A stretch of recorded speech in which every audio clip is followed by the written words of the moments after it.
मुसीबतनि ऐं मुश्किलातनि वारे ॾेह थरपारकर में जॾहिं सावणी जूं बरसातूं वठियूं पए त उन वक़्तु हितां जा मारू माण्हू ख़ुशि थिया त बरसातनि बैदि बनियूं पोखे ॿीहर मुसीबतनि मां निकिरी पार पवंदासीं।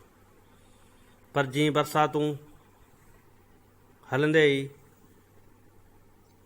हफ़्ते खां पोइ ॿीहर माकड़नि जा कटक लही पिया आहिनि। हिन वक़्तु ख़ासि करे कारूंजर ऐं आसपास मकड़नि जा वलर पहुची विया आहिनि, जेके अॻाटी बरसातनि में पोखियल फसल तोड़े वण ॿूटा खाए नास करण में रुधल आहिनि। वॾे तइदाद में पहुतल माकड़नि खे मारण जे लाइ इंतिज़ामिया तरफ़ां कोशिशूं वरितियूं पियूं वञनि। स्प्रे वारियूं गाॾियूं बि ॻोठनि में मोकिलियूं वियूं आहिनि, पर माकड़ वॾे तइदाद में हुजण जे करे उहे मुकमल तौर ते ख़तमु न आहिनि थी सघिया। वेतर उन्हनि में ॾींहों ॾींहुं इज़ाफ़ो थींदो पियो वञे।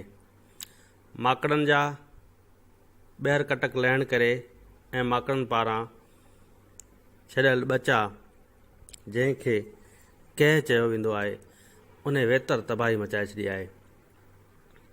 बरसातनि बैदि थरजे मारू माण्हुनि जे चेहरनि ते मोटी आयल मुरकूं ॿीहर मायूसी में तब्दील थियणु शुरू थी वियूं आहिनि।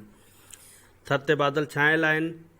थर जा मारू माण्हू जेके बनियूं पोखण वारे मरहले में मसरूफ़ हुया, पर माकड़नि जी लथल लोद खां पोइ थर जे रहवासियुनि बनियूं पोखण वारो सिलसिलो घटाए छॾियो आहे।